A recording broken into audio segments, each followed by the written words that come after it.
عورتیں بیوقوف وہی ہوتی ہیں جو کہ بہت جلد کسی کی باتوں میں آ جاتی ہیں اور کسی پر اعتبار کر لیتی ہیں اور پھر نقصان اٹھاتی ہیں۔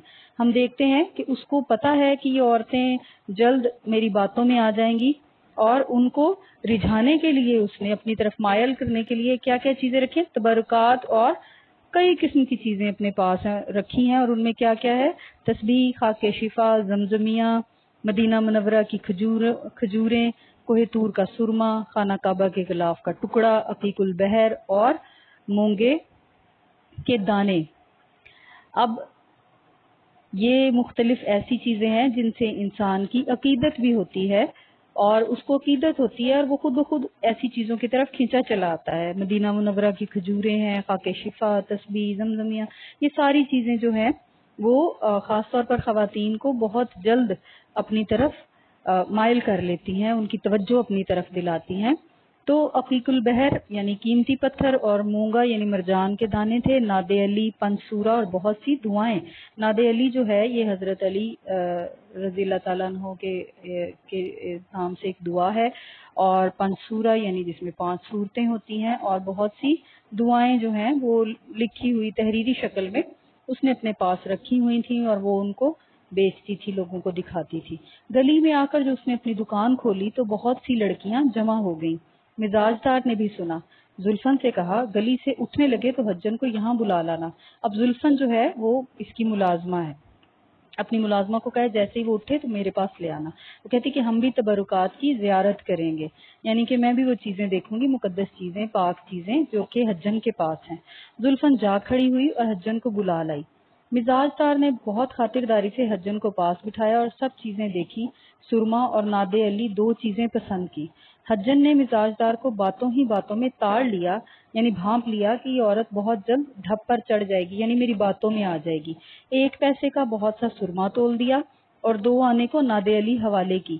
اب جی، تو 1 پیسے کا بہت سا سرما تول دیا اور 2 آنے کو ناد علی حوالے کی، یعنی 1 پیسہ، آپ یہ اندازہ لگا لیں کہ 1 روپے میں 100 پیسے ہوتے ہیں، تو 1 روپے کا 1واں حصہ جو ہے اس کا اس نے سرما تول دیا، اور فیروزے کی ایک انگوٹھی تبرک کے طور پر اپنے پاس سے مفت دے دی۔ اب کیا کیا ہے کہ بہت سا سرما بھی اس کو زائد دے دیا ہے، اور ناد علی بھی حوالے کر دیا اس کے، اور فیروزے کی انگوٹھی ایک سبز اور نیلے رنگ کا پتھر ہوتا ہے، اس کی انگوٹھی تبرک کے طور پہ مفت ہی دے دیا۔ اب اسے پتہ چل گیا تھا کہ یہ لڑکی جو ہے یہ بڑی بیوقوف ہے اور یہ میری باتوں میں فوراً آ جائے گی، تو اس نے اس کو مزید اپنے جھانسے میں لینے کے لیے اس کو تحفتاً جو ہے وہ انگوٹھی دے دی۔ اس کے بعد حجن نے سمندر کا حال، عرب کی کیفیت اور دل سے جوڑ کر 2-4 باتیں ایسی کی کہ مزاج دار نے کمال شوق سے سنا اور اس کی طرف ایک خاص التفات کیا۔ حجن نے پوچھا کیوں بھی تمہارے کوئی بال بچہ نہیں؟ مزاج دار نے آہ کھینچ کر کہا ہماری ایسی تقدیر کہاں تھی۔ حجن نے پوچھا بیاہ کو کتنے دن ہوئے؟ مزاج دار نے کہا ابھی برس روز نہیں ہوا، یعنی ابھی 1 سال بھی نہیں ہوا اس کی شادی کو۔ مزاج دار کی بے عقلی کا اب تو حجن کو یقین ہوا اور دل میں کہنے لگی کہ اس نے تو اولاد کا نام سن کر ایسی آہ کھینچی جیسے برسوں کا امیدوار۔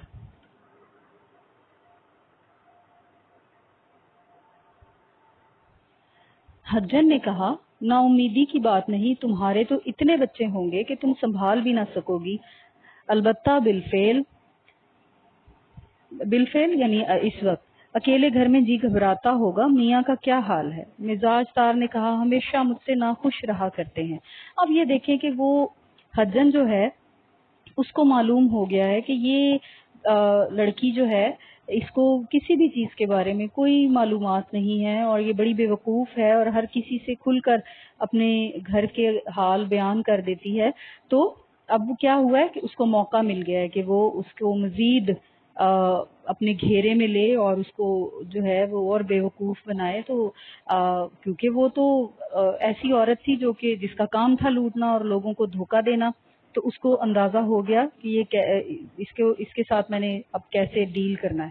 تو مزاج دار سے اس نے شوہر کا پھر پوچھا تو مزاج دار نے کہا کہ وہ بھی مجھ سے ناخوش رہتے ہیں۔ تو اب اس کو موقع مل گیا کہ وہ اپنی ایک نئی کہانی گھڑ کے اور اکبری کو اس میں پھنسا لے، بلکہ اس میں اس کو جکڑ لے۔ غرض پہلی ہی ملاقات میں مزاجدار نے حجن کے ساتھ ایسی بے تکلفی کی کہ اپنا حال جزو کل اس سے کہہ دیا۔ اب یہ دیکھیں کہ اس نے اپنے پورے کا پورا حال جو ہے وہ اسے بیان کر دیا، اور یہ بیٹا آپ بھی یاد رکھیں، یہ بڑی بے وقوفی ہوتی ہے کہ آپ کسی سے پہلی ہی ملاقات میں اپنی ساری باتیں، اپنے سارے بھید جو ہیں وہ بیان کر دیں، کیونکہ آپ کو تو معلوم نہیں ہوتا کہ دوسرا شخص جو ہے وہ کیسا ہے، اس کا رویہ کیسا ہے، اس کی شخصیت کیسی ہے، اور اس شخص کا باطن کیسا ہے۔ تو کسی کو اس طرح سے سب کچھ بیان کر دینا اپنے پاؤں پر کلہاڑا مارنا ایکچولی ہوتا ہے۔ ایک پہر کامل حجن بیٹھی رہی، یعنی وہ ایک پہر کامل یعنی 3 گھنٹے وہ اس کے گھر میں بیٹھی رہی۔ رخصت ہونے لگی تو مزاجدار نے بہت منت کی کہ اچھی بھی حجن اب کب آؤ گی۔ اب یہ دیکھیں کہ وہ اتنی زیادہ جو ہے فرینک ہو گئی، فرینڈلی ہو گئی کہ وہ کہہ رہی ہے کہ اب تم کب آؤ گی، منت کر رہی ہے اس کی۔ وہ کہتی کہ میری بھانجی مومگروں کے چھتے میں رہتی ہے۔ اب یہ مومگروں کا چھتا جو ہے یہ محلے کا نام ہے، یہ آپ یاد رکھیے گا بیٹا، اور بہت بیمار ہے، اسی کے علاج کے واسطے میں آگرے سے آئی ہوں۔ آگرہ ہندوستان کا شہر ہے اور بہت مشہور ہے، اور تاج محل وہاں پر موجود ہے اس کی وجہ سے۔ تو آپ یہ بھی یاد رکھیے گا، یہ MCQs آ جاتے ہیں اس کے آبجیکٹو میں۔ اس کے دوا معالجے سے فرصت کم ہوتی ہے، مگر انشاءاللہ دوسرے تیسرے دن تم کو دیکھ جایا کروں گی۔ اب یہاں پر ہم دیکھتے ہیں آگے ہم پڑھیں گے کہ وہ اس کو ریشمی ہزار بند جو ہے وہ دیتی ہے، آ جاتی ہے جن اگلے ہی دن، اور ویسے کہہ رہی کہ مجھے بہت کم وقت ملتا ہے علاج معالجے سے، لیکن اگلے ہی دن جو ہے وہ آ گئی ہے، اور کیا لے کر آئی، ایک ریشمی ہزار بند۔ تو ہزار بند جو ہے وہ شلوار، اس کے شلوار میں ڈالتے ہیں، اور کمر بند کی طرح سے ہوتا ہے، پنجابی میں اس کو ناڑا کہا جاتا ہے، اب آپ پہچان چکے ہوں گے۔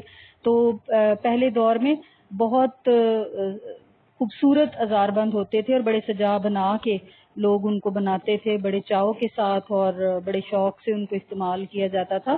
تو حجن وہ لے آئی اور کہا کہ یہ بیچنا ہے، بکاؤ ہے، اور اس کی قیمت جو ہے وہ کہہ رہی ہے کہ 4 آنے کا ہے۔ محلے میں ایک بیگم رہتی ہیں، اب غریب ہو گئی ہے، اسباب بیچ بیچ کر گزر کر رہی ہے، میں اکثر ان کی چیزیں بیچ دیا کرتی ہوں، اور مزاجدار جو ہے اتنا سستا ہزار بند دے کر لوٹ ہو گئی، یعنی کہ خوش ہو گئی، اور فوراً پیسے نکال کے حجن کے ہاتھ پر رکھ دی، اور بہت گڑ گڑا کر کہا، اچھی بھی جو چیز بکاؤ ہوا کرے پہلے مجھ سے دکھا دیا کرو۔ حجن نے کہا بہت اچھا، پہلے تم پیچھے اور، یعنی کہ اب کیا ہوا ہے کہ حجن نے تو کہا کہ ہاں بابا سب سے پہلے تم ہو اور بعد میں کوئی اور ہے، یعنی کہ پیار محبت وہ کیا ہے، بڑھتا ہی جا رہا ہے۔ اور اس کے بعد ادھر ادھر کی باتیں ہوا کی، چلتے ہوئے حجن نے ایک بٹوا نکالا، اس میں کپڑے اور کاغذ کی کئی تہوں میں تھوڑی لونگیں تھی۔ لونگ وہ میں نے تصویر پچھلے لیکچر میں آپ کو دکھائی ہے، گرم مسالے میں ہوتی ہے، اور بڑی خوشبودار ہوتی ہے، اس کو انگلش میں کلوو کہتے ہیں۔